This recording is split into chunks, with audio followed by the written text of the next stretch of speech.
So, Mikala, this is Erika. Hi, Erika. Very nice to meet you, Mikala. I'm excited to talk to you today. We're going to have some fun. Yeah, I'm not going to have any real advice, but we can at least laugh about some mistakes I've made.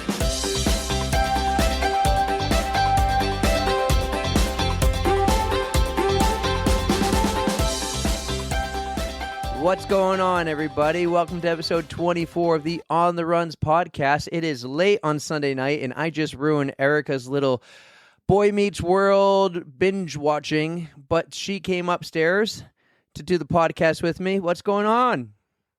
You're welcome that I cut my Boy Meets World time short. Now, but yeah. This is the original Boy Meets World or the new Boy Meets World? It's the original Boy Meets World, like 1995 stuff. Yeah, I remember it's good. It is so good. The only two names I remember from that show was Topanga and Mr. Feeney. Yep. That's it.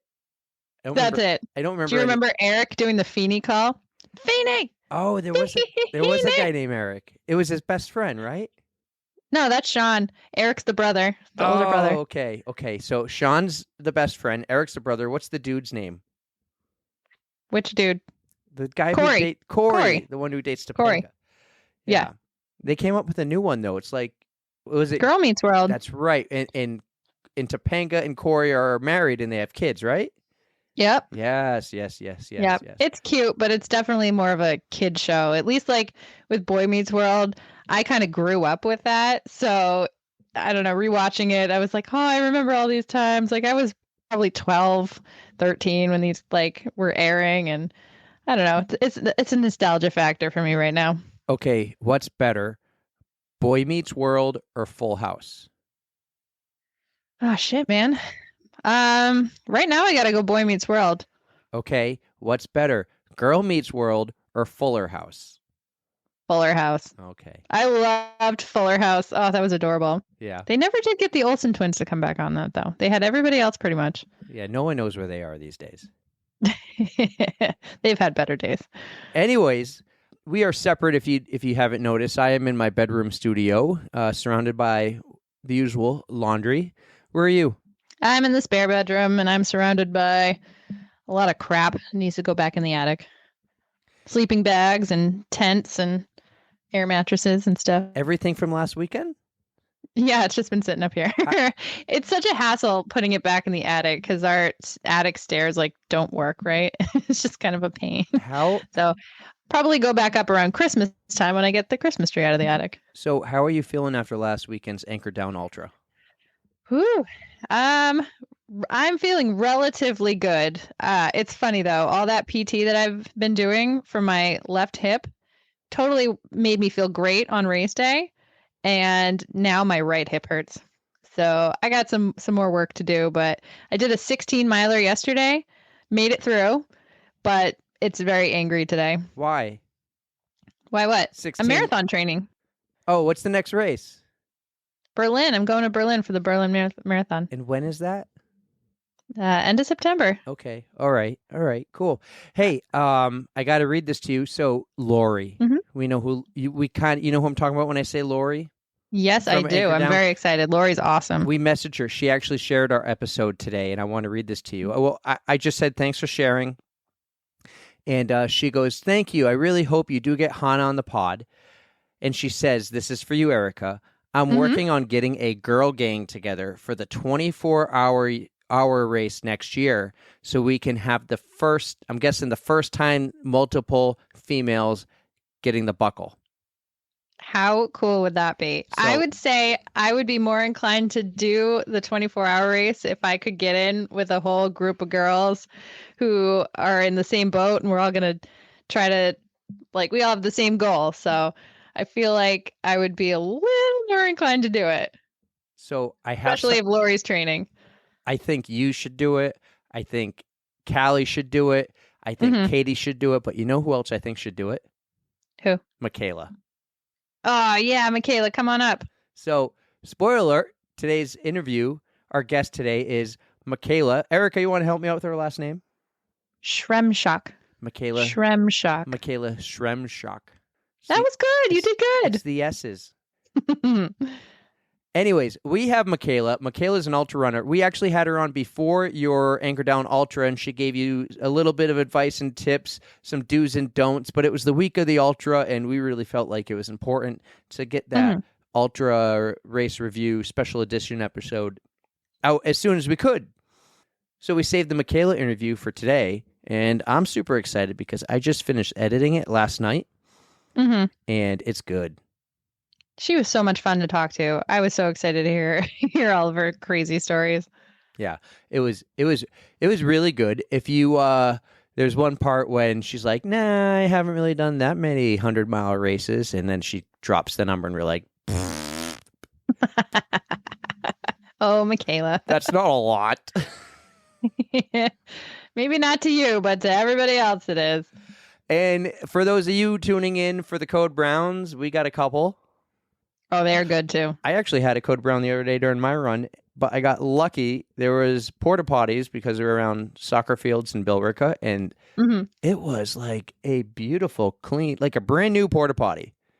Oh, isn't that nice? Oh, it was great. There's like few things in life that are nicer than a brand new porta potty. It was fantastic. I was so excited. I've been running with my new boss, and we'll do 2.3 miles or so, and then I was just feeling so good. I said, I'm going to keep going. He's trying to get back into it. So I kept going, and I only ran like a third of a mile, and I'm like, oh, something's going on. And then I'm like, oh, well, about another quarter mile. I needed it. I needed that porta potty. I'm like, I just got so lucky. Yeah, when nature calls, you answer, whether you want to or not. That's right. All right. So I say we get to Mikala. Yeah, let's jump right in. She's awesome. I like you. Everybody, you guys are really going to enjoy this next interview. Mikala is so awesome. Enjoy the interview with Mikala, and we'll see you on the other side. Our next guest on the runs is an ultra running badass from West Virginia, and I'm super excited to welcome one of my friends, Mikala Shremshock, something like that. I can't say it. It's harder than my last name, but Mikala, welcome to the On the Runs. He immediately messed that up. It took no time whatsoever. He didn't even try to get it correct. No. Ready? Great Shremshock. And Erika. That's fair. I have the easiest name out of all of us, I think. Erika Hamill. Yeah, she's not as cool as us. 10 letters. Easy syllables. How are you? How's life in West Virginia? Is that where you are right now? I am, yes. I'm in beautiful Harpers Ferry, West Virginia. Great little town. It's a little warm here. It's been pretty hot, and I don't do hot weather, but we're surviving. Is that where you grew up? I grew up in West Virginia, but the complete opposite side of the state. Okay, so you stuck around, but you moved around. Right, yes. I've driven through the state a couple of times. I thought it was beautiful. It reminded me of like driving through Franconia Notch of New Hampshire. Oh, that's nice. I have not been that way yet. You have not been to West Virginia yet? No. Yes, but you've been to Franconia Notch. Yes. She doesn't even know New Hampshire. I've been to Franconia. I've been to Franconia Notch, but I've been to West Virginia. So we're talking mountains and well, next time you come to pretty. New Hampshire, because you come a couple times a year, let's explain how we know each other. We work together, but we don't work together. We only just work for the same company. And years ago, you were visiting the Nashville office, and someone emailed me and said, it was your boss who emailed me and said, hey, you should go running with Mikala. That was actually my first day of work. So I didn't even sign any paperwork or anything, and I went running with you. Love it. That's right. And then we went running again through Mines Falls. So I took her to Mines Falls, but we took like a group, and everyone loved her because she had this T-shirt on that said Pacer, official Pacer. Ooh, fancy. And everyone's like, what's the official Pacer? What are you doing? And so no one really knew how of a experienced runner you were at the time. I forgot about that. That's just like one of my tank tops that's in rotations. That was actually from the Virginia half marathon that's right across the road from me here. It's a destination race, so definitely a good one for people to check out. But yeah, so I was a pacer, and they gave you a free T-shirt. And I mean, is there a better reason to do something than a free T-shirt? As long as they give you a free banana, too, at the end. Right? And add the beer, maybe? Yes. Well, you got the wine instead of the beer and the banana. You had to provide your own. That's fancy. I would say free apparel, free alcohol, and free food are the top three for the free list. Yeah, throw in a medal, too. You'll have my attention. I'm not into the medals. I usually throw mine out at the end of every year. No way. You know what? been thrown away belt buckles. What? I know. The I'm coveted such a belt sacrilegious buckle. person. Yeah. Rachel, cover your ears. You're not going to want to hear this. Rachel runs for medals. Do not listen. You know what you got to do is, I've mentioned him before. I don't know if you know who Ryan Van Duzer is, but he does this big 50-miler in Mexico every couple of years through the Copper Canyons in Mexico. And the day before the race, there's this huge kids race, and every kid gets a recycled medal. Oh, okay. And so people who don't like you who don't keep the medals, they donate them, and who knows where they go. But this one person collects, and she has hundreds of medals, and all these kids get like, someone might get like the Signa Elliott 5K, and then their friend might have an Ironman medal. Yeah. You know, they're all random medals. It's pretty cool. That's But awesome. Donate them to like kids that have cancer too, but they only take marathon and Ironman ones, and those are usually the ones you do want to keep. So I would say that's probably the only one I really have like displayed in the house right now is the Ironman one. I gotta get like a Hard-earned. metal hanger. That's what I gotta do. I gotta become like Erika here with the metal hanger, like Rachel. I'll point you in the right direction. Ooh, I finally got to see her collection, by the way, in person. Rachel's. It's awesome. All these years and finally got Crazy. to see it. Yep. am I allowed to ask a question on this podcast too? You Yes, can do whatever you want. Do you have a shoe room? Like, what do you do with your old shoes? That's my thing that I don't like to get rid of is my old shoes.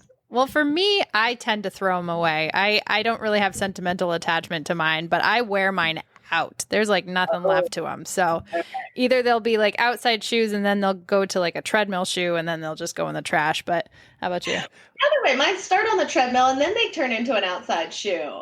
That is so cool. So mine will be a running shoe and then turn into a walking shoe like after I retire on Strava. But then I toss it out. I have saved one pair of running shoes, and they're the ones I did the Ironman in. Probably never they'll be displayed, but maybe one day there'll be a Ironman. You need like a finished basement that's just like your man cave. with I all that really stuff. You do. spent all your savings on the Normatec boots, didn't you? No, I paid for those with my HSA account. That's a brilliant hack. This is a great story. It was the first Saturday of quarantine when like everyone is forced to quarantine, and I was miserable. I couldn't go anywhere. It was the first Saturday in 6-7 months I hadn't refereed hockey or something. I was losing my mind, and I wanted to buy the boots. So I went to buy them, and for some reason, you know when you go to a website and it's like apply for our WePay credit card or something, and it was denying me for some weird reason. I Googled and it's like, hey, you can buy these with an HSA card. So I had like $8,000 in my HSA account. And I'm like, you know what? What's 1,500 of that $8,000? Boom. I hit submit. It worked. They said you might have to file something in taxes or it might come back at you later. 2 years later, nothing has happened. And I got some sweet Normatec boots. And no longer, because they sold to Hyperice, no longer does that qualify as an HSA purchase. Interesting. So Okay. I'm like Good to one of the know. last ones. He cheats the system. Hey, when you're here, you can borrow. Do you have a pair? I do not. I never sit still long enough to use them, but I use them like sometimes they'll have them at a booth at the end of races. Yes. And then we were just talking about them because, like, you know, those massage guns? Mhm. Like, everybody got a massage gun, but we all paid different prices for them, right? Like, some people got the $30 one all the way up to the $400 one, and we want to have a competition and see if they're good or not. Well, the Normatec boots are the same way. There's like $50 ones on Amazon. And I want like all of us to bring them to like the running store and try them all out and see like, is it really worth the extra money for this? That would be a ton of fun. That would be like a good blog or YouTube video or something, you know? Right. Let's compare. We could do that as our first like on the runs blog if we ever have a website or something like, is this worth it? Right. Yeah. But he totally, when he bought his, he was like, you really should get a pair. And I'm like, I know, but they're so expensive. And he's just like, you need these. I sat on them. Well, sat on buying them for like 3 months because he had his in March and I got mine in June. And I was like, these are such a good Basically, purchase. I brought them over every time we went running and put her in and like kind of just guilt tripped her into getting a pair. But so worth Yeah. it. 2 years later, I love them. They're perfect. I fell asleep in them yesterday. Yeah. Put them on. I just needed a nap, but I had the boots on and I just kind of tilted over and bam. But we are here to talk to you. Yes, not us. Not us. I'll stop asking questions. Sorry. You can That's ask good. as many as you want, but we want to ask you about ultra running because you are a pretty badass ultra runner. Erika is getting new into the ultra running game, and I am now an amateur ultra runner Sherpa. That's the hardest job. It was miserable that last year. Anchor down. Mm-hmm. It was miserable. When I wasn't running with you, it was the worst. The mosquitoes, the heat, the humidity, the ball soup. Weather this year looks great though. How did you get into Get a shirt and a medal for your Sherpas because apparently they whine a lot. Jeez. That's so smart. All I did was like get him food and snacks and Twizzlers and stuff. That was my thing. And I filled his gas tank. So. Whoa, you really broke the bank on that one. Well, that was last year. Yeah, It it was wasn't so before bad. it got bad, but this year I promised the same thing. So. So how long is Anchor down? So they have a 6, a 12, and a 24-hour race, and I am doing the 12. Okay, all right. And what time of day does it start? Like a normal? It's a time? 7 p.m. to 7 a.m. race. So Perfect. this changes it up a little bit, which is kind of nice. There is a 24-hour race, but it goes 7 p.m. to 7 p.m. Mm-hmm. Right. Yeah. Okay. No, I think the evening starts are a lot better. I love running at night.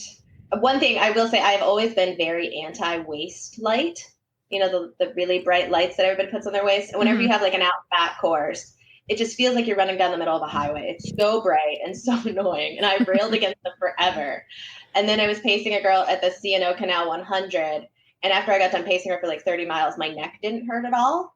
And I realized it was because we were using her waist light. And like whenever I have a headlamp on, I'm trying to keep my head perfectly still the whole time. And so now I'm like a total waist light convert. I didn't get the huge like Kogala really bright ones. It's just like a 600 lumen one. Mm-hmm. But yeah, a waist light is super helpful. You can look around and look at stars. Like you need a waist light for this. I'm going to have to take notes because plus some of it is on a trail portion. There's like 0.9 miles and that gets real tough. Headlamps just are never my thing. They like cut off the circulation of my face too. Just pressing on your forehead. I always have a buff on underneath or something. Like it can never work off the headlamp by itself. Yep. I usually keep the headlamp on just like if I need to check directions or look at something. But the waist light has been a total game changer. I just did Iron Stone that started at 2 p.m. at night and it was 100K, but it ended up taking people like 20 some hours to do. Wow. And that waist light got me through. It was a champ. So you would say the waist light is a do for ultra running at nighttime because we want to know more about do's and don'ts of ultra running in addition to all the cool races that you've done. Well, I mean, these are all things that I have learned from don't doing, right? Yes. I will say eating before a nighttime start race is a little bit more complicated, right? Because I'm an evening runner, so for me, it's fine. Like that's whenever I'm normally awake and I'm cheerful and I'm like, oh, okay, let's do this thing. If you see me at a 6 a.m. race, I'm just like, what? What's going on? Where am I? What am I doing here? The face. I wish the people could have saw your face. It goes great on a podcast, right? Yeah. It's like Urkel without the eyeglasses. That's what it was. It was Steve Urkel without the glasses. Yeah, exactly. So just be careful what you eat, obviously, the day of the race. But it's usually easier to eat a lot, right? Like you don't have to worry about a morning stomach and stuff. Do you know what the weather's going to be like yet? Oh, I've been creeping on it for a while now, and it looks like it's going to finally be nice weather. So preface this by last year's race. It was, I think, like 95 degrees, even at like 7 o'clock at night. And the humidity was at least I think it was at least 90%, but it was soup. Like he said, ball soup. So this year, I think it's a high of 79 degrees. And it's going to get down into like the 60s. It's Bristol. Are you looking at Bristol, Rhode Island? Colt State Park in Bristol, Rhode Island.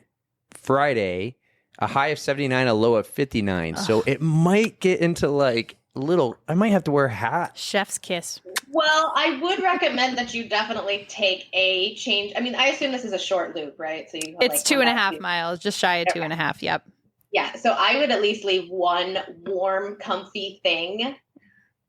Like you're probably not going to need it. The chances of you needing it are slim to none. But if you come through at like 3 o'clock in the morning and you're just like crabby and tired and whatever, that that way you can put on like a nice fluffy hoodie or something and at least get through the next loop. That's always my thing. I've tried doing these like backyard ultras where you just have to be a machine and super consistent.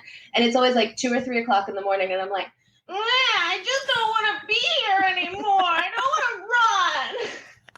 And then, like by the next loop, a couple miles later, I'm fine. But that's the exact mindset you just have to like snap out of. You give yourself like one lap to just commiserate with yourself and then snap out of it. Laps, whatever. I wouldn't put a number on that.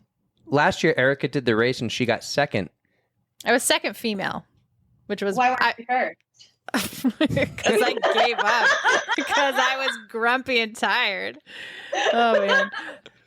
Well, now there's the challenge and the pressure this year to win. There's better trophies. The girl who beat her jumped up to the 24-hour race. Oh, okay. So you're a shoo-in then. Perhaps. I do know some of my competition this year, and it is fierce. So I will try my best. I'll see what I can do. With laxatives? Oh God, I couldn't do this. This girl's too sweet. She's too nice. If it were anybody else. Exactly. If it was anybody else, maybe I would be like, here, have a cookie with or have some sugar-free gummy bears. Yeah? Nah, I won't do sabotage. That I want to win for real. If I have a chance, I want to do it for real. I was just joking, but that is really fun whenever you can be in the top spot and the people and you can have a good let's push each other to go as far as we can kind of thing. It's gonna be a fun night.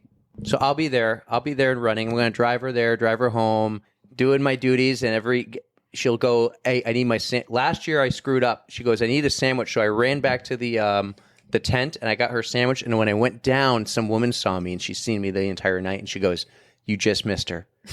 I wasn't about to wait for it. I'm like, no, she's going to kill me. Race down the trail to go give her sandwich? Jeez. I was at the middle of the course. It's on an island. Just picture an island and you run the perimeter.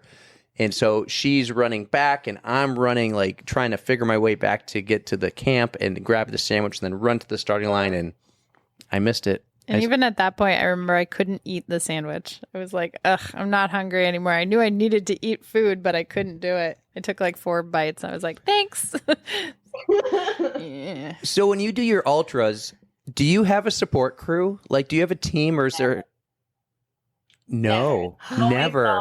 This year, whenever I did my big string of ultras, I did kind of cheat. I used music. I used headphones for a couple of the races. Wait, is that against the rules? No. I do no crew, no pacer, no music. You are hardcore. I don't think I could do that yet. I need some practice.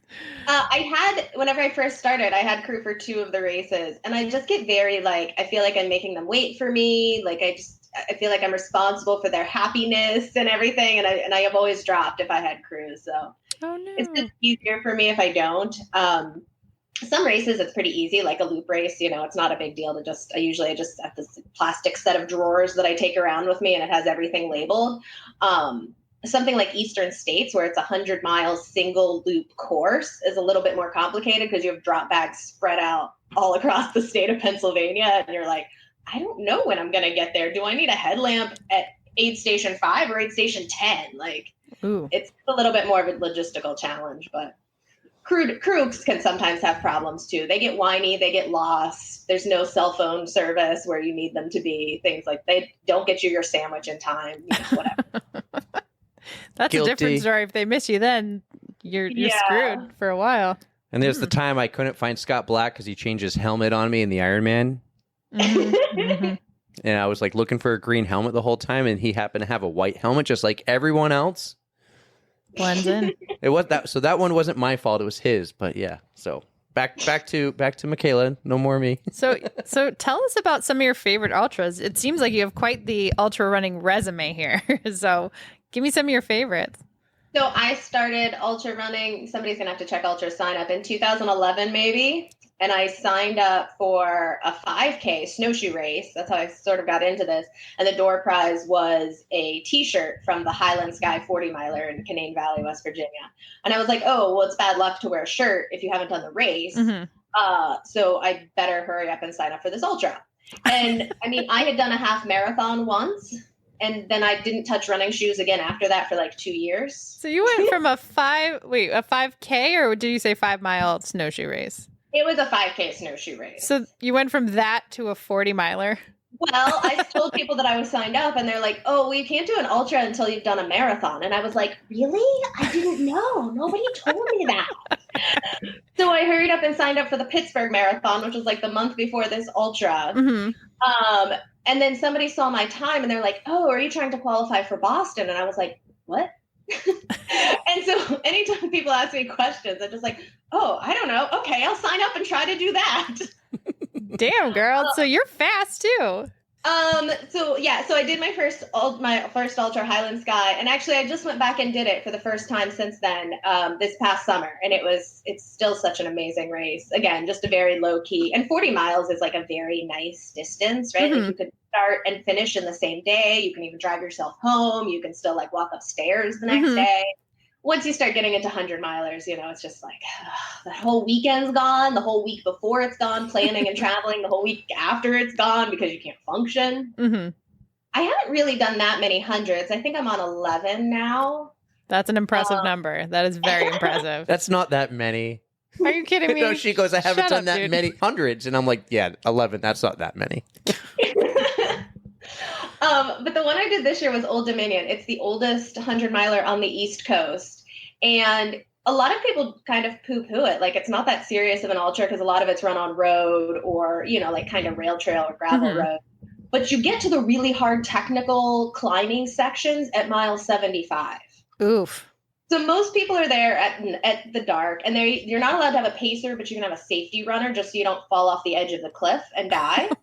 Like this one section. Of course, that happens like at mile 80 to 90. Oof. And I thought this was going to be a one and done kind of race. But afterwards, so they let you use the hotel next door. They let you go in and take a shower there so you can get cleaned up and stuff. And then in the morning, they serve breakfast to all the runners. And they start with the slowest person, and they give everybody a chance to come up and speak into the microphone and just say, like, whatever they want to. Most people thank their spouses or their family for coming, or, some runner that helped them through a difficult time on the trail or something. It was really special. And I've never known of another ultra that has done that. So I think I might have to go back to that one. That's now. very cool. Yeah. The breakfast was really good, too. So you got to speak in the mic? What's that? Did you get to speak in the mic? What'd you say? Oh, yeah. What'd you say?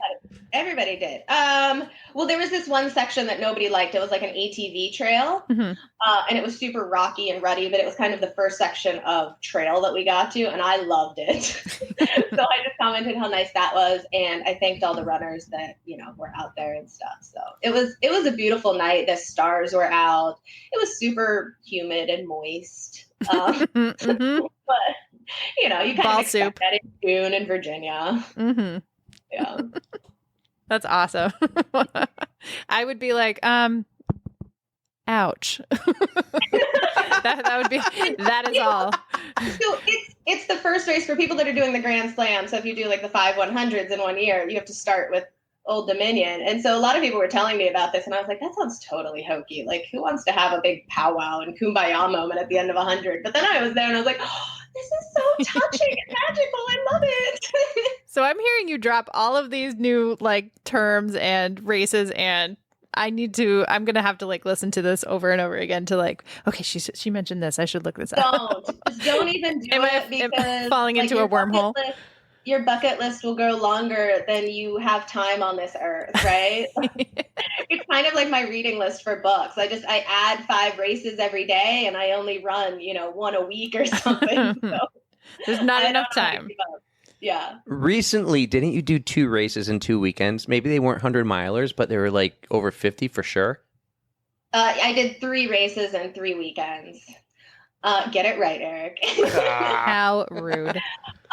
So Old Dominion was the first of that. And then I did Laurel Highlands, which is a 70-miler across the Laurel Highlands hiking trail in Pennsylvania. And then it ended with Highland Sky, the 40-miler in West Virginia. And I wanted to do that series, like a back-to-back-to-back, forever. I signed up for them all in 2020, and then obviously they didn't happen for a couple years. Laurel Highlands is probably one of my favorite ultras. It's only 70 miles. Only. I love it. Yeah, but it's Only. one of my Only favorite- 1100s, only 70 miles. Only. Not a big deal. No, you got the hard one out of the way. The 100 was done first. Check. Then it got easier and easier. Exactly. Yeah. And none of them were super far away either. That's the other thing that I have trouble with is if it's, like in the wintertime, I tried to do this with some of my winter races, but that's a flight and, you have checked luggage and you just have so many logistics. And it's the travel and logistical stuff always stresses me out a lot more than just the racing. So Only 1100s. Jeez. So what do you try to do 100 a year or two or what's kind of your Well, I'm still trying to get into Western states. I don't know how many tickets I have right now. I think I have like 4 years, so that's 2 to the n minus 1. So that's 2. Wait, how do you get into Western states? You got to qualify? Yeah, you have to qualify, or you have to get a lottery ticket. Oh, okay. And so there are only so many qualifiers around the world. Almost all of them are 100 milers. Laurel Highlands is a 70 miler, and it's a qualifier as long as you finish in a certain amount of time. So usually I do Laurel Highlands just because I think it's one of the easiest, quote unquote, ultra that gets you a ticket for Western states. I try to do at least 1 or 2 hundreds. I wish I had a plan. You make it sound like I have a plan. Sure. Yeah. I try to do at least 1 or 2 100s a year just so I can keep my tickets for Western states. Although they changed that this year too. You don't need a yearly ticket anymore. And I try to run a couple marathons. Usually what I used to do before COVID, obviously, is I would do like marathons and longer 1 year, and then I would do marathons and shorter the next year. But kind of like we were just talking about, then somebody will mention a race and be like, oh, what about this? And what about that? And what about this? Oh, well, that's my whole plan. And I also don't know how to work a calendar. So if I have a race at like the last weekend of a month, whenever I flip it over, I don't remember that I have a race like the previous month on that weekend. So then I'll book myself for a race the very next weekend, thinking like, well, that one's in June, this one's in July. They're a month apart. Honest mistake. It's an honest mistake. It really is. Yeah. But I think next year my big goal is I'm going to try to do the Triple Crown. One of my friends has DNF'd at I can't think of the name of it. World's End. He's DNF World's End twice. So that's part of the Triple Crown in Pennsylvania. And we're going to do all 3. So it's Heiner, World's End, and Eastern States in one year. So we'll see how that goes. I am very much impressed with this, with your whole running ultra accomplishments. That's ambitions, even the ambitions. And I don't understand why, right? Like it's left foot, right foot, repeat. And eating, a lot of eating. That's the hard part. Oh, I have a hard time getting myself to eat during these races. So once I perfect that, maybe I can go bigger. We'll see. What do you use for nutrition? So if I'm doing just like a marathon, I tend to just do, I like Scratch Labs Super Fuel. And it's just like a super concentrated drink mix because I do have trouble eating. Like I don't like the gummies because they get stuck in my teeth and it bothers me more than I get out of it. And so that's usually enough. And I'll do like Gatorade and water on the course. But yeah, like actual food is tough for me. No, the Super Fuel is good stuff. That's what I use too. It's a pain in the butt to mix, but worth it. Yeah, definitely. Mm-hmm. So I'll just have to. I was thinking for my ultra this weekend, getting like those little fun size like Snicker bars and like every lap be like throw it at my face. Like if you get it in my mouth, you win. So I don't know. Yeah, throw them and I'll try to catch them. Wide. If he doesn't get it in your mouth, then you just have to eat it with sticks and leaves and stuff on it. Extra nothing. That's a little dirt. I can handle that, but I figure maybe like little bite size something, and then it should last me the lap, and then I'll maybe try to do a little bit better. But well, this ultra has like an epic food. Yeah, the aid station is great. Yeah, it has this epic aid station, and there's a guy there. We call him Juice Box Guy. Juice Box Guy was the best. He just had Capri Suns, and I was like, oh, where did you come from? Like, he was right next to Soda Lady, and I kept visiting Soda Lady.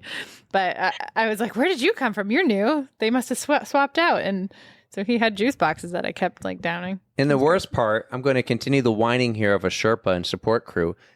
I'm looking at this epic food table, and I can't take one thing from it. It's the All worst you have part. to do is sign up for the race. Yeah, one All you day. have- But they have like midnight pizza party, and I was so not in the mood for food. I didn't even eat any of the pizza. I was very sad, like disappointed in myself. I love I almost pizza. never eat aid station food. Usually I'm scared of it. Like fake food coloring doesn't always do well for me. And then sugar doesn't always do well. Sometimes I go too crazy on the fruit and the chocolates and stuff. Boiled potatoes with salt, always a good choice. Tater tots. I'm a big fan of tater tots. Ooh, I'd be all over that. Didn't they? I don't know if this is a real product or not, but I've seen it on the, I think it was Bad Ultra Running Advice Facebook group, but they make like the go-go squeeze pouches of mashed potatoes. Is that like a real thing? I don't like mashed potatoes. I mean, maybe once I turn into Eric and I've lost all my teeth, we can do the mashed potatoes. I mean, lots of my ultra runner friends, they'll even bring like those little instant cups of mashed potatoes, like for themselves. I'm not a big fan of mashed potatoes either. Well, I also don't like pickles. So it's a miracle that I am able to run. You shut your mouth. No, I'm just kidding. I'm just kidding.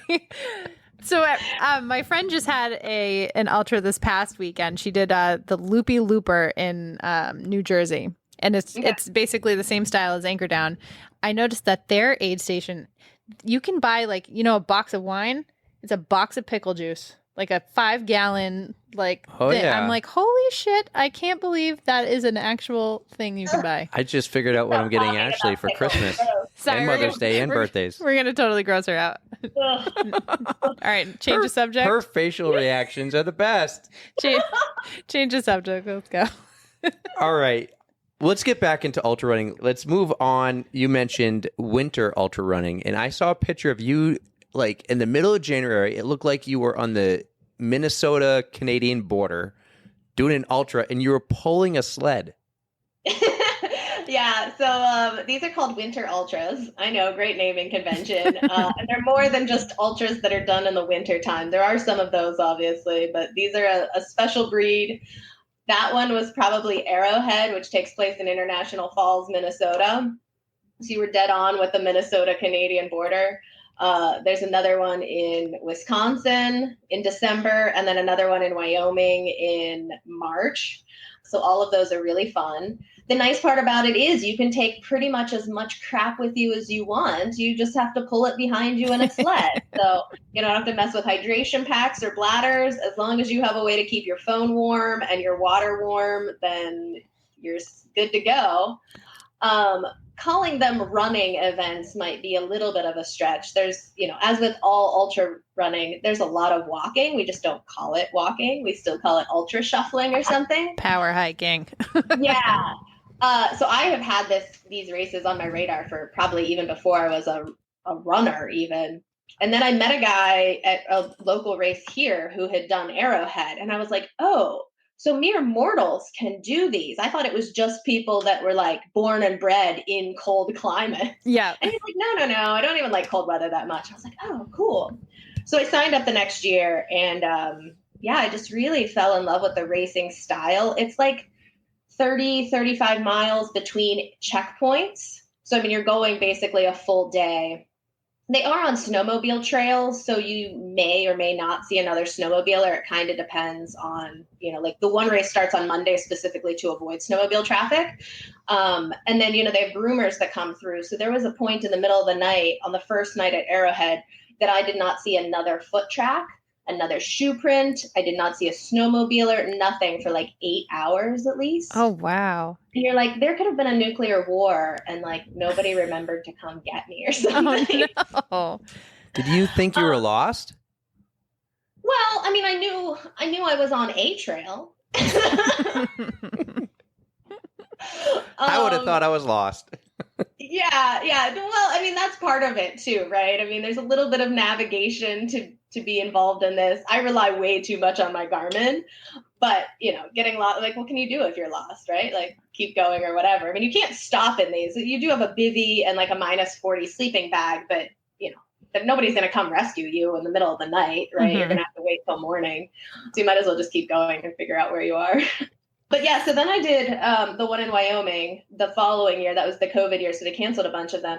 And that's whenever I really like, these people are so special. It really reminded me of the early years of ultra running, where like everybody knows everybody. Even if you don't, you just all go out to dinner together and you start swapping stories. You all take care of each other. Everybody gives everybody rides from the airport and stuff. It was just really fun. It's a really great community of crazies. That's awesome. When you're in an ultra race, do you talk to your competitors around you? Let's not call them competitors. Let's say they're your peers. Mm-hmm. Is it chatty? Because when I've done the Ironmans, it is not that chatty. But when Erika did hers, it was very chatty. Oh my God, that's why we make fun of triathletes so much. I was so upset no one would talk in my Ironman, because the half Ironman I did, people were talking. The full I did, no one talked. That's because they're all in the zone, man. So I did 2 Ironmans way back in the day. That's how I ended up here. So I recovered from that affliction, luckily. Well, I got it on the list, so get ready to talk about it. That's why I really enjoy ultra running. That's also one of the reasons why I never felt like I needed a pacer or crew, because I just find somebody who's going the same pace as me and we chit chat through the night, and usually you find interesting people and you learn about new races. But yeah, that's pretty much all we do is talk. And then what's funny is you realize you've just bared your soul to this person. They've told you all about their relationship struggles, their rough childhood, whatever. You don't know their name. You have no idea what they look like other than like the back end of their shorts and their calf sleeves. And then like you see them in the face and you're like, oh, that's what you look like. Huh, interesting. It's not what I pictured. I will say, though, with road marathons, I get very frustrated because I'm a funny person, damn it. And I make a lot of random jokes about signs or people along the road. And everybody wears AirPods now when they're running, even in a race. And so I say something and nobody laughs. And I'm like, why didn't anybody laugh at that? That was funny. And then I realized nobody can hear me. It's a waste of your talent. What the hell, people? Yeah. See, I do run with music, but I have the aftershock, so I can hear everything going on around me. So I like to hear. You're just not laughing because you're trying to ignore me and make me go. Oh, no, I would be the one who would laugh at you. I'd be the one trying to like chime in on your jokes too, like ride your coattails. Thank you. Yeah. Mm. Believe me, she laughs because I'm funny too, and she laughs all the time at me. Yeah. Good, yeah. good. You said at. So exactly. Keyword. Good stuff. That's why I can't eat gels or the gel blocks anymore, because I snorted them through my nose one time and I was laughing. No way. Yeah. Oh my God. That is like one hell of a booger. Just I'll say that is the same. Cherry flavored, at least. I'll say that is the same reason I can't drink gin anymore either. Oh, gross. Ugh. Oh, it was disgusting, and I still think it's gross. Anyways, all right, so while we're all laughing and having a good time, I know you got a couple really epic stories that are a little bit about what we're about.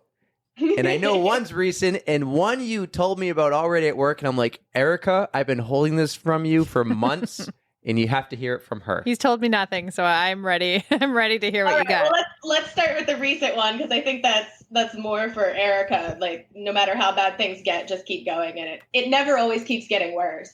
So this was actually at Laurel Highlands, the race we were talking about in Pennsylvania, the second of the 3 in a row. And this is my big like Western States qualifier of the year too. So you have to take a bus to get to the start.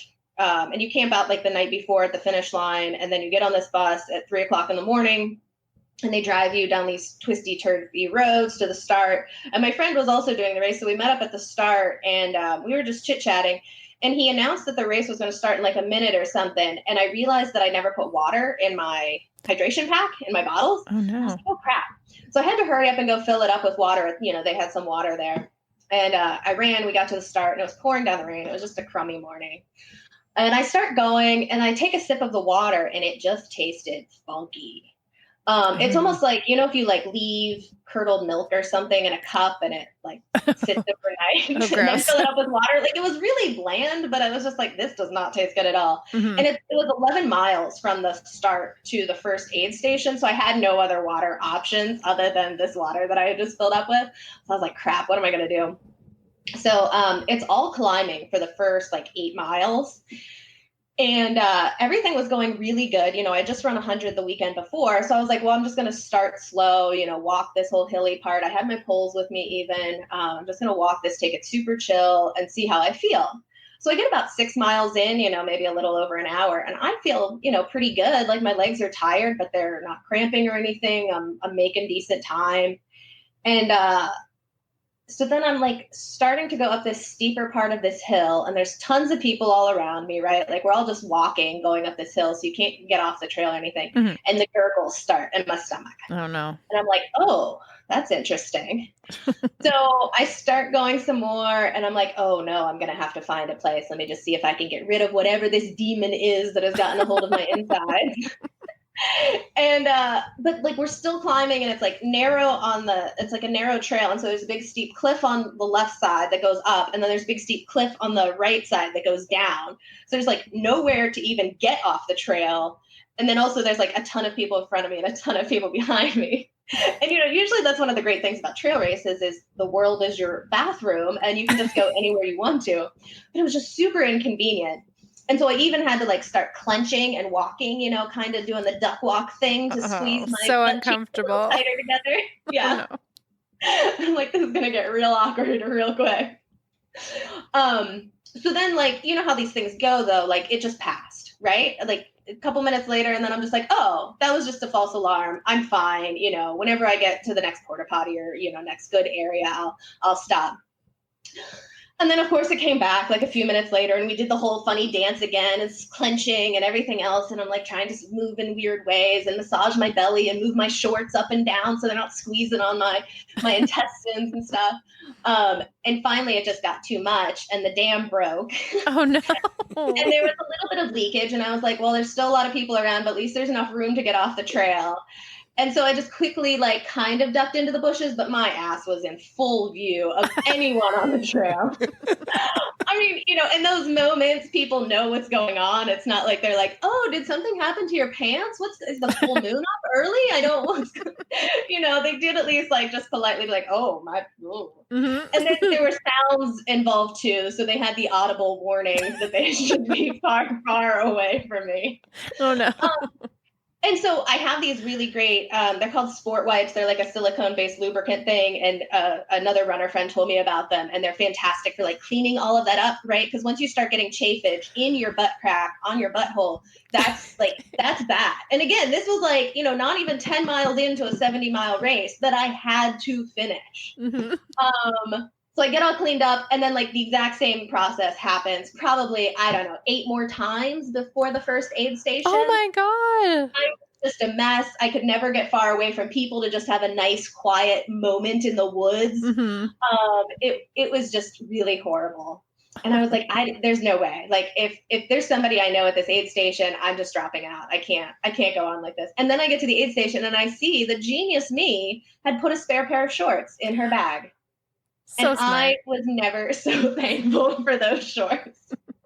And they even had a porta potty there, which is not always the case at an ultra. And I went into the porta potty, and I was very close to the cutoff at this point, actually. And I said, how much time do I have to leave? And they're like, well, you just had to be in by a certain time. We're not real strict on when you leave. And so I probably spent a good 20 minutes in that porta potty, just like wiping myself down from head to toe, trying to dry everything up, clean everything, get everything out of my system. I dumped out all that water that I had, started over again.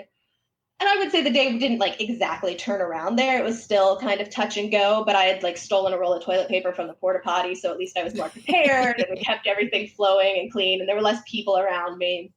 And then I would say like maybe like by 8 hours in, I felt great. I was good to go. Of course, then I was like close to the time cutoff. You have to finish under 20 hours to get a Western States qualifier. And I was probably at like 21-hour pace or something. I was like, shit, I really gotta push this now. But yeah, I ended up finishing in 19 and a half hours, which was by far my slowest time. But I threw away those pants those shorts whenever I got done. They were Oh, you didn't save them like you do your shoes? What? I do not. No. The shoes actually made it. I was really surprised. Oftentimes I do end up getting stuff on my shoes, either pee or poop or something, especially whenever it's that bad of a disaster. But really, it was just the underwear and the shorts that had to go. Yeah, so that was okay. I'm a little bit lactose intolerant, so I don't know if there was something in the water. I talked to some other people that had stomach issues, not as bad as me, but I don't know. That's the only thing we can come up with for what. That is rough. That is not how you want to start a race at all, let alone a 70-mile race. Right.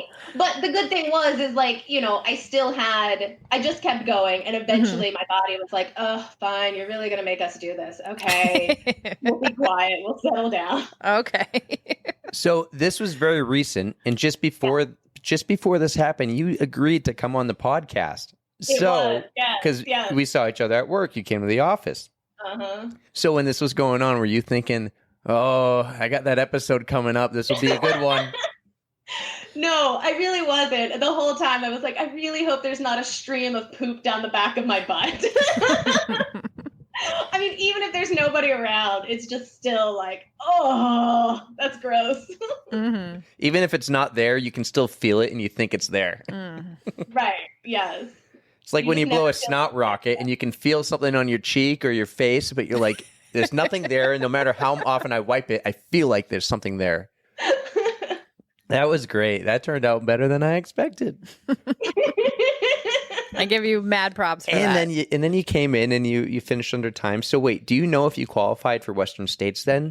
I keep calling it qualify. I'm sorry. It's just a lottery. You get a ticket. So when you run under 20 hours, you got a ticket. You get a ticket. And when will you know if that lottery ticket is a winner? It's usually the first weekend of December. Okay, so you don't know yet. Can you acquire multiple tickets in a year? No. So you got your ticket. Yes. So you're good. You don't have to do any more right now if you don't want to. Correct, yeah. Yeah. And that was the thing. It was really going to mess up if I didn't qualify for Western States. I didn't have any other Western States qualifiers on the calendar before November, which is when you have to put in for the lottery. And I would have had to like shift training and stuff. It would have been tough. So doesn't Courtney Dauwalter do Western States every year? Like, are some people just a lock all the time? Oh, yeah. So if you've won it before, if you've done it 9 times and you're going for like your 10th, if you're a golden ticket winner, if you're like hella fast like Courtney Dauwalter, then yeah, you can win another race and get in with a golden ticket. I'm just wondering, like, it's a pretty epic and a pretty well-known race. I'm wondering, like, the lottery field might be average ultra runners versus the best ultra runners. Almost all average. I love that. But like everybody I know that's been in the Western States lottery got in on their very first try. Like they had never run 100 before. They put in 1 ticket and they got in. And then everybody from West Virginia that I know has like 128 tickets, which is like 7 years, and they still haven't won the lottery. It just doesn't feel right. How long have you been trying? How long have you been trying to get in? I think this will be my 4th or 5th year. So I'll send some good juju your way. Well, that was part of the reason that I ran Old Dominion, because I felt like the ultra gods, now that I've run the oldest on the East Coast, they'll let me run the oldest on the West Coast. It's actually only fair, right? It's actually like you're after each other and stuff. So, so it's actually the oldest in the world. I Googled it. Western States 100 miler is the world's oldest 100-mile trail race. It has over 1,800 feet of climbing and over 23,000 feet of descending. Descending is hard. Yeah. And is that in the Lake Tahoe area? I'm not going to keep reading off my phone, but that's like in the Lake Tahoe. No? Okay, I'm totally off. I thought it was Lake Tahoe near my brother. I don't know why. It is California. I can still have you come Sherpa for me whenever I do it. Well, you don't like Sherpa, so I'll just go there and I'll do content. Okay, you can do content of me pooping my pants. At least you have a river crossing there, so you can wash off in the river. That's right. You can be like Neil. Oh my god. You got to listen to our Pizza Gut episode if you haven't yet. Yeah, I saw it on there. It's wicked funny. Speaking of before the next story, and speaking of showing up to a race, if I go, you know which one I would go to if you ever ran? I would go to the Barclays Marathon if you ever did it. You're kind of like, I don't want to do that one. That one's ridiculous. I don't like races where you have to jump through a lot of hoops to get into, right? Like Western States, just because it's a straight lottery, I can kind of handle it. Okay. But like other races where there's like lotteries and you got to like suck up to the race director, or you got to like buy a pack of cigarettes. Like I'm just not into that, right? Like there's enough races in the world that are way better than your race that I'm just going to go do that one for $50 instead of your $4,000 thing that's too complicated for me to figure out. Mm-hmm. Nobody knows how to get into no Barclays one knows. Anyways. Well, not normal people. Normal people don't know. And I'll admit, I'd never heard of the Barclays Marathon till this year. Well, yeah. And then everyone was into it, like especially you. Oh, there's a thing about it on Netflix. I watched it. Mm-hmm. She sent me all the video links. I watched them all. Mm-hmm.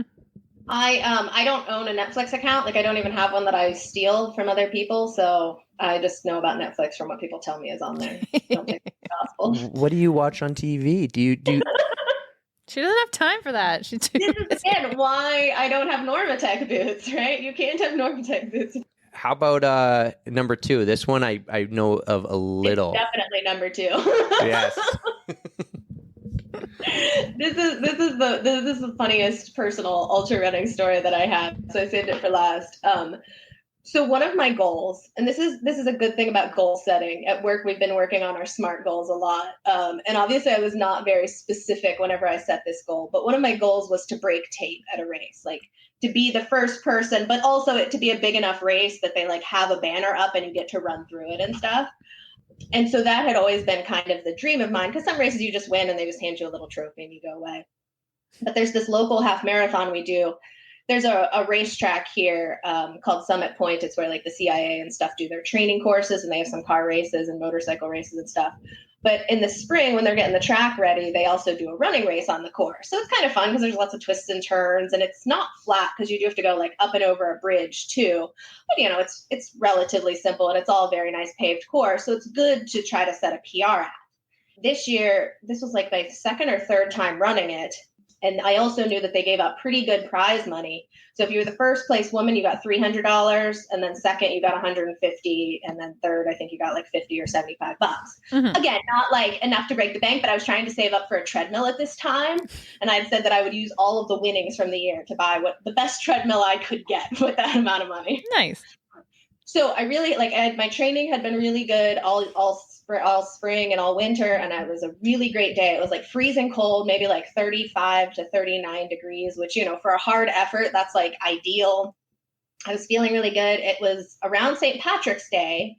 And so I usually make my own corned beef. Like, you know, I get the beef and I corn it for like 3 weeks ahead of time and stuff. And so I had some great protein, lots of cabbage the night before. I was ramped up and ready to go. So it's a 2-loop course. You do the first 6.5 miles. Everything felt great. And there was a girl from my local running club. She was like very close to me at every time because there's so many twists and turns. You can always see where people are. But I was like still feeling strong through the first loop, like felt really good. She was like maybe a turn back from me. So, you know, at least a good couple hundred yards. She seemed like she was fading a little bit. I didn't know if she was playing mind games with me or not, but I was like, it's fine. If she attacks, I've got enough in the tank to just push my way through this. So we're maybe halfway through the second loop, so 3 or 4 miles left to go. And the gurgles start again. Mm-hmm. And clenching was not doing anything.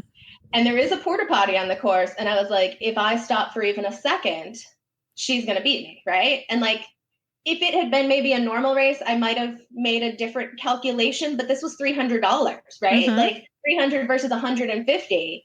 I couldn't pass that opportunity. And the shorts I had on were great shorts. You know, they had the liner with lots of elastic. And then they just started to gradually fill up over time. Oh, no. And, you know, at first you're like, no, I think that's just a fart. Oh, no, I feel sloshing. Yep. Oh, my butt cheeks are wet too. Oh, this is bad. So I ran like that with these, like my butt just getting gradually bigger as my shorts balloon out with poop for 3 miles. I cross the finish line. I get to break tape. Note Congratulations. To self, correct your goals that you do not break tape with poop in your pants.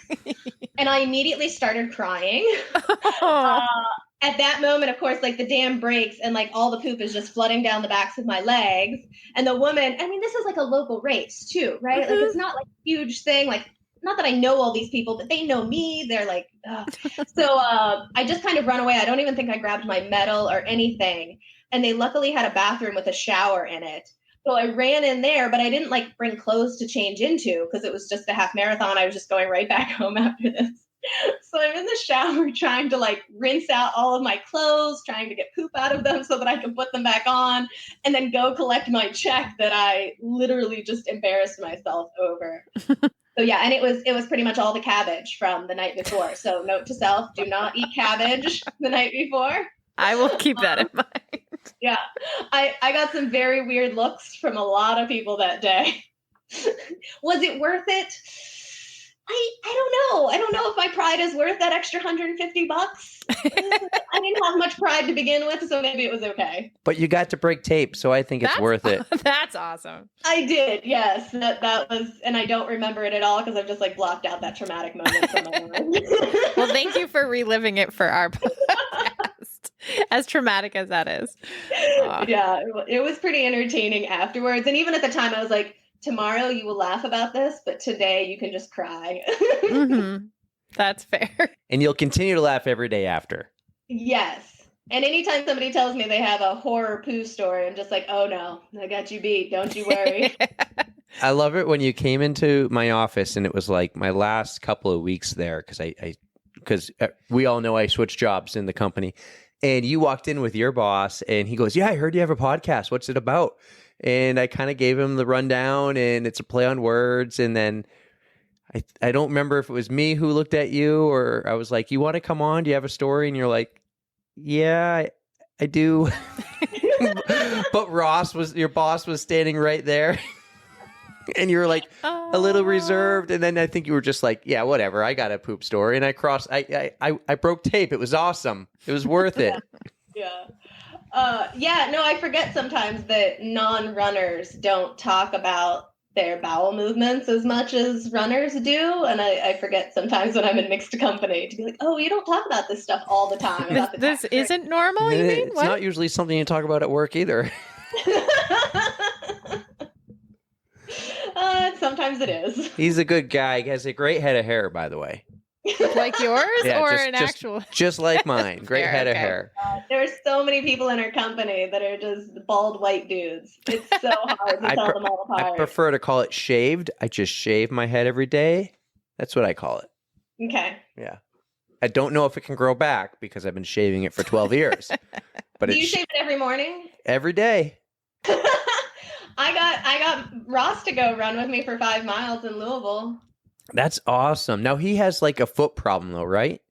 Yeah. Do you remember whenever we did, what was the thing on Strava we did right around the time I started? It was for the Army 10 miler, right? That's right. Yeah. So right whenever he started training for that, he got a really bad plantar fasciitis.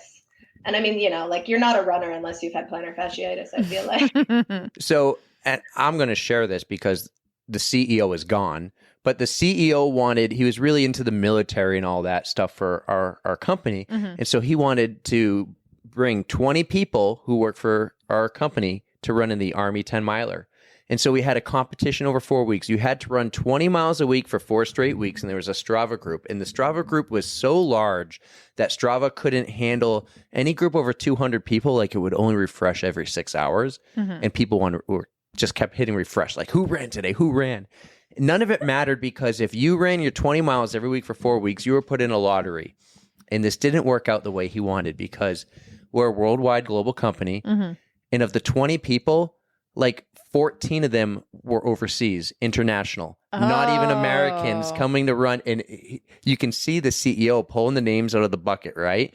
And he goes, another one from Sweden, another one from Switzerland. So did he have to pay to yes, and send so, everybody over? And so they had to, foot the bill to send all these people across the pond to run in the Army 10 miler. And there was only like, if you added him and the 2 other people who were like high up in the company to make 20, there was only like three Americans. I got nothing against the other people, just it was a hefty bill. Damn.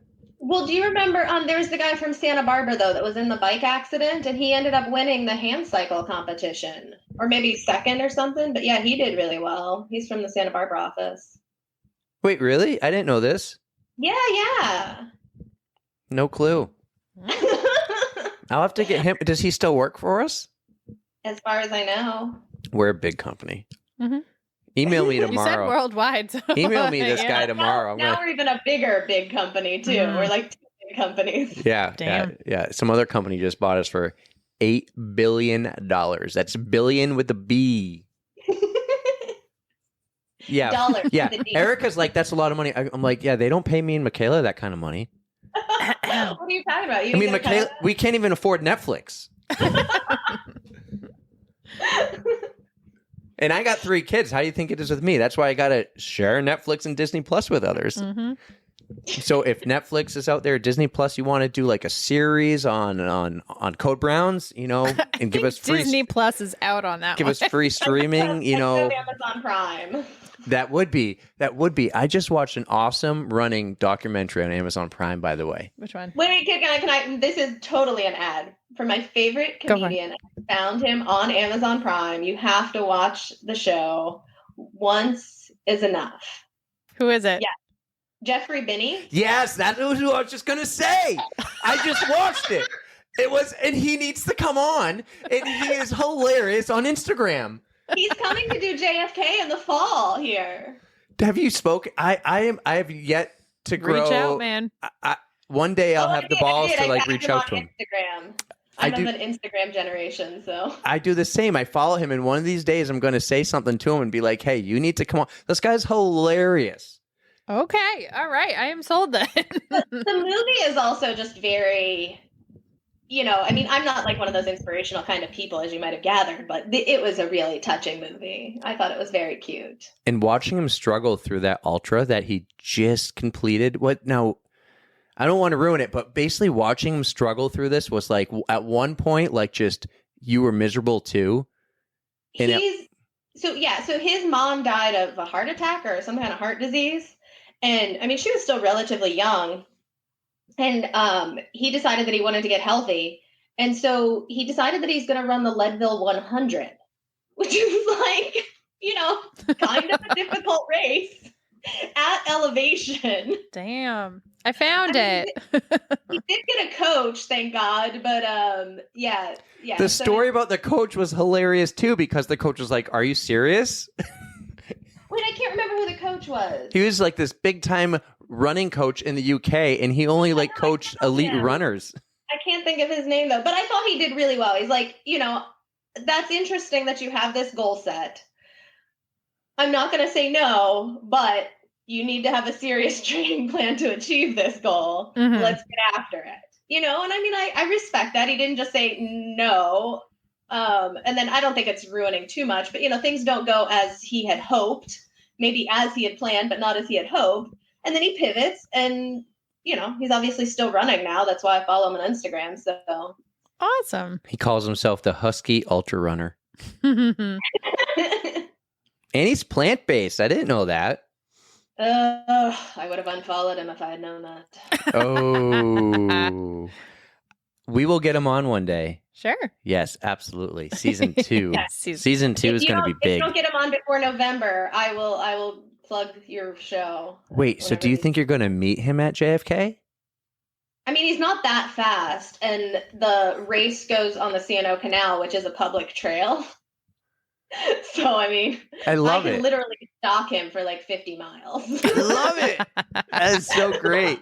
That is so great. Yeah, I will just send me a bunch more stickers, and I will just keep adding stickers onto his clothing until he agrees to come on your show. We'll send you a nice care package. No worries. Well, she's got some, but we'll send some more. But yeah, the next time that sticker mule deal comes in, I'm just gonna direct them to your house. I bought like 500 stickers. Did you forget about that? No, I'll send you a bunch, Mikala. Don't worry. We got you covered. He did give me a bunch the last time I was up in New Hampshire, so. All right, that was great. We've gone a little bit off the rails, but I want to get let's stay off the rails a little bit. Let's talk about getting lost. Oh, yeah. So, I whenever I signed up for that 40 miler, the Highland Sky, I knew that I was new to this whole ultra running thing and I didn't know anything about it. So they do some training runs on the course. They do one on the first half and then another one a month later on the second half of the course. And I was like, oh, I should definitely go do those. So the guy that designed the course, he's like the forest manager for the national park there. Like, so he designed this course. He started this race. He started the West Virginia Mountain Trail Runners group. Like, he owns this race. He knows it inside, outside. He's on these trails every day of his life. We're doing the first 20 miles. And he's like, I don't know where we are. I think we're lost. We're definitely not on the course, though. That does not bode well. Granted, there was a little bit of snow on the ground, right? So things did look different. But again, like he's out there all the time. So it seems like maybe he shouldn't have gotten lost. Mm-hmm. But that was my first introduction to ultra running. So I just knew like, oh, this is just a thing that happens all the time. You're just constantly lost. So later that year, whenever I did actually run the race, I was with a guy that had done the race like every year since it existed. And we ended up getting lost on this. There's a part where you go down a ski resort. I mean, it's in the summertime, but you're still like on the ski slopes. And we got lost and turned around and probably did an extra, I mean, it wasn't that much, maybe like an extra mile or so. This year at that same place, people got lost again, didn't see flagging. And then I did a local 5K on the roads. Oh no. And I was running with like the old guys in the lead pack that like know the thing. And we also got lost and ended up like coming through the finish chute the wrong way. Yeah, so I'm just perpetually lost. I think you had asked about pacing. The first time I ever paced a girl, I felt really bad. I got her lost it was a loop course, but it was like a 20-mile loop. And we did one loop together. And then I don't know, like on the second loop, we just went the wrong direction. I mean, it was the middle of the night, but in theory, I should have still been coherent enough. But yeah, we went like 2.5 miles the wrong way. Oh, no. So ended up dropping just because that was too mentally demoralizing at that point. Oh.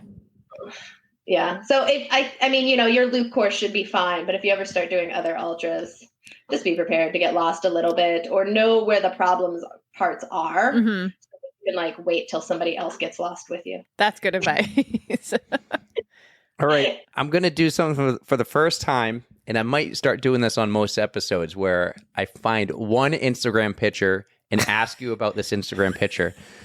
So I need to ask you something you posted in 2016. Oh, God. My hashtag Rundies hold me accountable. I knew as soon as you said that, I knew. I'm going to tell Ashley about this, just so you know. Hey, you're the one who posted your ass on Instagram. I had a better ass in 2016. Yeah, so I think they were from Brooks, weren't they? Like the little days of the week underwear you had as a kid. I don't know if boys had them, girls had them. Girls had them. Tuesday, Wednesday, Thursday, Friday. And like some people were crazy and would wear like not the right day on the other day. Like they would wear Wednesday underwear on Monday. That was inconceivable to me. Like even if I took a shower on Tuesday night, there's no way I could put on the Wednesday underwear, right? It was very complicated. So like forgetting all this about myself, I bought the Brooks underwear that had they had a long run, a fartlek, a tempo run, an easy day, a race day pair. But it was just the whole thing. I had to get rid of them. It was too stressful for me to have oh my God, I put on my long run, but it's the day, I ran in the morning and now do I still wear the long run? So it's going to be an easy run tomorrow. Do I put on the easy? It was too stressful. That's adorable though. If I would put them on in the morning, right? Like I had to do the race, that run that day. Like those are the long run ones. So I had to do a long run. So that's why I said they held me accountable. I'm just noticing this other one as I'm creeping your Instagram. Trainer rides are better because they don't let me ride outside topless. I might have said that wrong. Trainer rides are better because they don't let me ride outside topless. Yes, I said it right. They don't let you go topless outside. I mean, it's frowned upon, yeah. And I mean, you've never had the joy of trying to take off a sweaty sports bra. The worst. Yep. The worst. It's the same as a soaking t-shirt. About it. The same as a soaking t-shirt. No, for me. it's not. No, try it with a wet straight jacket whenever your arms are exhated. Okay. And you're all chafed from said wet, nasty sports bra. Yep, she I nailed will it. try it, but we will not post it. I think you should try it. This should be a new Insta challenge. I better have 10,000 followers by tomorrow. That's all I'm saying. Well, we got 250, so we can get you maybe 6. we're hoping you help us and we help you. Oh my God. So We'll the share last this time I with did a all podcast- our coworkers. I did a podcast with a friend in 2020, and on it I said that I was going to do this whole like back-to-back-to-back race series, the 3 races. And a guy messaged me on Facebook and said, "Oh, I want to do that too. Let me know how it goes for you." And then like during quarantine, he messaged me and said, "Hey, Julie, I know we're both runners. It would be great if we could get together sometime and maybe go on a date." Okay, Julie. And I mean, you could very clearly tell that it was just a copy paste error. Yeah. Oh. But I was like, it literally says right here in Messenger who you're talking to. If you can't even figure that out, I don't think this is going to work. Oh, I could keep talking to you about this. I think you got many more stories that would be great to hear one day. I think when you're back in New Hampshire for work, we should get together. Definitely. Yeah, absolutely. I can come help you Sherpa one of Erika's races sometime. Yes, even though you don't like Sherpas, you would probably be a great Sherpa. Oh, yeah. No, I love Sherpaing for other people. See, it'll be fine if you guys can hang out or something. Yeah, well, because last year I got to hang out with her friend, our friend, but this year I'm solo. Oh, So You will make friends, man. You're real good at that. I might even bring the mics and just start talking to people. Be like, do here's a mic, grab a mic, let's talk. So my competitor, her name is Katie. She has never done an ultra like this before, and she's getting kind of nervous. And she's bringing her husband, and she's like, I don't know what to bring, I don't know what to do. So we should like meet up together, and so you can hang out with her husband the whole time, and then we can talk to Katie in between laps and stuff. I'm down. I'm down. Okay. Erika always has a big final question. Okay. Oh, yes. I heard your links, but I want you to tell everybody else. But we have a Spotify playlist that we like to add just any kind of song that will pump you up or just get you in the mood to run, to work out, anything like that. So if you could add songs to our playlist, what would you add? So I sent you the link to my favorite one. It's a 24-hour playlist. It is the very serious song, It's Raining Tacos. That is a banger. It's a delightful, like 1.5 minute song to listen to on repeat for 24 hours straight. It makes playlist planning very simple. Have you ever listened to that thing on loop for that long? No. I think I can make it through maybe about 10 repetitions. I will say, though, that I do tend to find a favorite song, and I will literally put it on repeat, or I'll put like it and the remixes of it all on repeat, and I'll just listen to that for like 8 hours straight during an ultra, and that doesn't faze me in the least bit. Nice. The song I sent to you is really the song that I always put on for hill repeats, Evan Gia's Sidelines. There's a dance remix of The Wellerman. It's like an Irish jig song. That's another one I could listen to on repeat forever. Yeah, there's sometimes classical music on my playlist. There's sometimes Irish music. It spans the whole gamut. I will find as many of these as I can to put on the playlist. But it's Raining Tacos already made it. All right, hold on. Can you hear this? Just open your mouth and close your eyes. It's raining tacos. Can we get you dancing there? I'm gonna stop now. No, remember, I have no shame. We've already addressed this. This is making me hungry. Oh, I love it. That's great. Whenever I'm running and I don't have music, I end up singing 99 bottles of beer on the wall. Oh my God. Something really stupid and repetitive.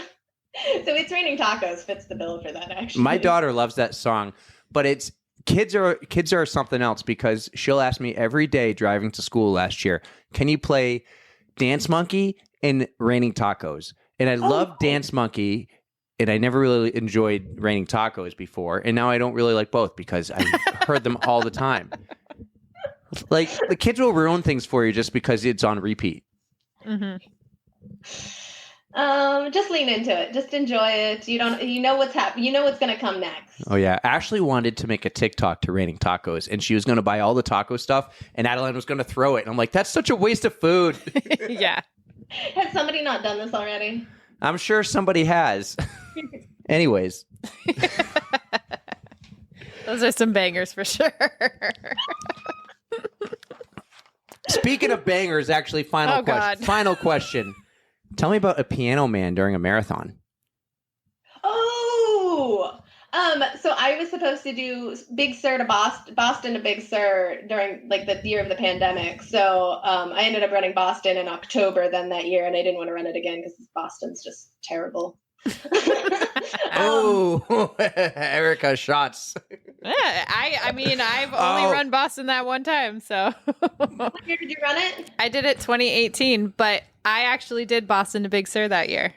Oh, did you? I had one year where instead of it being like 6 days apart, it was 13 days apart. So it wasn't quite as bad, but I know the piano man you speak of. And we just had, okay, so he's a thing. Yeah. Oh, yeah. He's a thing. He's been at every Big Sur. Yeah, you can even buy his CDs and stuff. It was very delightful. And he dresses up like in the full tails and everything. Nice. It's really amazing. And the way the course is, you're running along Route 1, so you get like the sound of it with the waves in the background, like long before you can even see him. They have it amplified. So it's really delightful. Well, this is pretty great. Mm-hmm. Everyone who just became big fans of us from our Boston Marathon episode with Mike Beeman is going to be like, oh, Mikala. Hey, everybody's entitled to their opinion. But besides that, besides that, the whole thing was epic and awesome. I'm so happy we finally got you on. Yeah, this was a lot of fun. Start saving up more stories for us because I want to hear about your luck with the getting into Western states. I hope it happens for you. What were the other big stuff you got going on? We'll business expense it to go out there. I have London Marathon coming up in October, so that's next week. So you're getting your 6-star? Oh my God. I am one off. You're going to beat me. I'm so happy for you. Tokyo's the one I need, and I'm doing it next year. Are they going to open it up again finally? They have. I'm so far so good. Like it's in the works. Good. But when I did it, it was 40 degrees and rainy the entire time. Like it started raining as soon as they loaded us in a corral. So we just stood there in the pouring rain for like 30 minutes and then ran. Awesome. It was miserable. Well, that was my Boston year. So if I can handle that year, hopefully I can handle some crappy Tokyo weather. But wow, Tokyo that's so exciting for you. Can't wait. Mikala, you're awesome. Thanks for coming on. Mikala Shremshock. No, let me. All right. It's Mikala Shremshock. Did I nail it? Better than I do. I had better practice than he did. But you were also trying. He put some effort in there. Yes, I did. Awesome. Thanks again for coming on. Thank you guys so much for having me. This was really fun. What's up, everybody? I just want to give a huge shout out to Mikala for being so awesome, for coming on the pod. We have to get you to come up here and run with us because you are just full of stories, and I can't wait to hear more from you. Lucky enough for us, she comes up a couple times a year for work, so it will happen. This one definitely will happen. I know a few others are like, hopefully we can see Mike Beeman again. Hopefully Megan from Wisconsin comes over, but yeah, so... We are doing the whole Instagram Live thing here for the second half of the show. The cool thing is Katie goes, no one's watching. I think it stays up for 24 hours anyways, like a story. So they can watch later. Uh-huh. But yeah. Still pretty cool. That was a fantastic interview. And what about getting her up here to do an ultra with you? That would be a ton of fun if we could get her to do the anchor down. That would be fun. If she wants to do that, she has the criteria. She definitely fits the bill. And so she just needs to do it. I bet you she would have the chance there to break tape. Oh, absolutely. And maybe she's this done time, it before. Yeah, maybe this time she could break tape and it would be a little cleaner. Yes, I think so. Well, anyways, do you want to fill everyone in with a little news, a little update about you and me, and about mainly the Penguins marching south? Yeah, man. I have to officially welcome you to the team this year.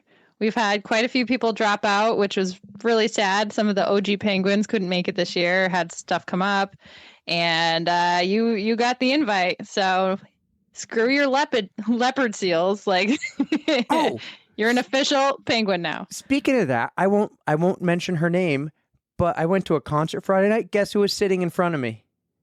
That girl. The girl. Did you know it was you? Oh, we go way back, but I didn't know she was going to be there. Really? That's so random. Right. And she's right in front of us. And I'm like, oh, you're the one who ruined Reach the Beach last year for us. That's just so random. I will Well, say, at least you get to experience it this time. But this is your first Reach the Beach, right? Or it will be? yeah, this will be my first Have you- Reach the Beach. Okay. I will say I did give plenty of opportunities for you to give the invitation to a few others. I know one I was like, hey, ask Denise. Denise Mhm. really wants to do it. So I don't Yep. think she could. And I said, Nope. keep me as your last resort. And then it seemed like just more and more people dropped. I mean, stuff came up. People get injured. I mean, our Rachel, she had to move. So it stinks, but life happens and we're making do. Welcome. I'm excited. Officially. Yeah, I'm definitely You're kicking it off too. You're runner one. How many times do I run? I don't even know this. What's the deal? You run 3 times. So we have a team of 12. There's 2 vans, 6 runners per van. We do runners 1 through 6. And then the second van takes over. They do their 6 runs. Then it goes back to us. So you run once every 12 times. Okay. The distances vary. What's up, Wicked Smart Zone? Wicked From Smart Zone. 30,000 feet above ground. Hey, that's pretty cool. They've been on what looked like a pretty epic vacation. Costa Rica, right? I think What's so. up, Josh and Janine? Something like that. Yeah. Well, I'm excited for Reach the Beach. It's coming up in a month. Bye, Katie. Yep. Yeah, it's gonna be fun. So you gotta make sure that you're in shape. I believe your first one, you go up the mountain in Bretton Woods. What? Yeah, you have it's like a 1 point something mile trek, but you go up the mountain and then back down, and then you hand off to me because I'm runner 2. Oh, is that why you're runner 2? Because you know the hills on runner 1? Pretty much. I've done runner 2 before, and I liked it. I get to run around the Mount Washington Hotel. That's my first leg. Okay, cool. Well, I'm Pretty fun. excited. I'm excited. We do have one person. If someone else drops out, I do know of one person who wants to join. So, Jesse, if you're listening, when someone drops out, shoot me a message. I think Tori found somebody else though, so Yeah, she's gonna take runner 3, I believe. cool. Don't quote me on it, but that's where I think we're at. I'm super excited. This little Instagram Live thing was fun. Hopefully the people who did jump on enjoy it, but I think we're going to jump off and finish the episode. We don't want to give everything away. No, you got to listen for that. Thank you, everyone who jumped on and whoever else does. We're going to finish up the You episode. see Drew? What's up, Drew? All right, now that we hung up on live, Erika, anything else exciting going on? Honestly, I'm looking forward to Reach the Beach.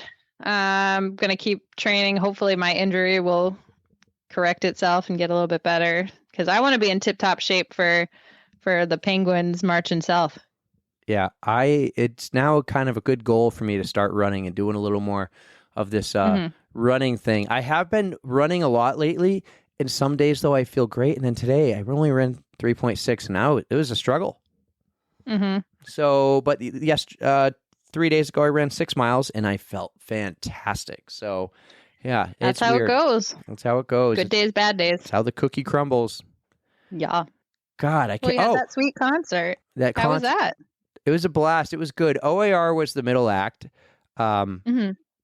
I was taking a video and posted it on Instagram on stories, and I was singing the song "Hey Girl," but I didn't even know I could hear myself singing on the story when I posted it. And Callie goes, "You should sing on the podcast," and I'm like, "Well, I think I did a few episodes ago. I was singing Top Gun. I just couldn't remember if it actually made the cut." But yeah, the concert was fun. So I took a friend because Ashley not last minute, but a couple months ago decided not to go because my daughter was in a play this weekend. And it was her How first. was that? Did you go to that? Well, so I went Saturday night and Ashley went Friday night. And she did fantastic. It was the Seussical Kids or something like that. It was a Dr. Seuss play. Oh. And that was great. So, and then you know what I did today is, this is fitting for the podcast. What? I bought a toilet and I installed a toilet in our house. I bought a toilet. I'm proud of Aren't new myself toilets that great, I though? solved the leaking problem. So in the past month, I've solved a leaking dishwasher and now a leaking toilet. Good for So, you. The door's opening. Uh-oh. You know Who's who there? it is. There she is. You coming to say goodnight? Erika, Miss Adeline. You know what? It's the very end of the podcast. You want to come and say, hey, thanks for listening, everyone? All right, make sure to say, don't forget to follow us at On the Runs. Don't forget to follow us on the Runs. Nice job. Good job. You Adeline, did great, kiddo. Adeline is going to start her own podcast. You told me. Yep. You got to help her. Yep. You're a pro now. It's going to be named The Adeline Show. Oh, yeah, I forgot. Well, I guess I'll let you get back to your show. Boy Meets World waits for no one. Is he waiting for you? Yeah, Brandon's downstairs. He's working in the meantime, but we can squeeze in another episode before bedtime. All right. Well, it's getting late. I got to finish up this episode, so it's out in the morning. I really appreciate everyone who tuned in to our last episode and everyone who's tuned into every episode. Don't forget, you can follow us on Instagram at On The Runs. We're on Twitter now. We're on TikTok. We're on Facebook. We're growing. And you can email us at ontherunspod@gmail.com. I keep throwing that at in there. And Erika? I think Adeline can take us out. How about that? All right, Adeline, take us away. Don't forget to stretch. That was perfect. Very good, Adeline.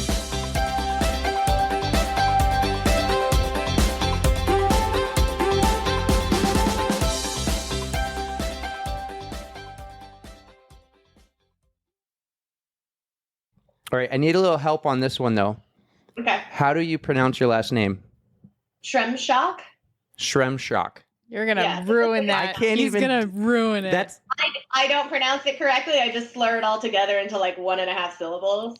two S's for me, and I can't do anything with the letter S. But it's a sh sound, like sh. Shrem shock.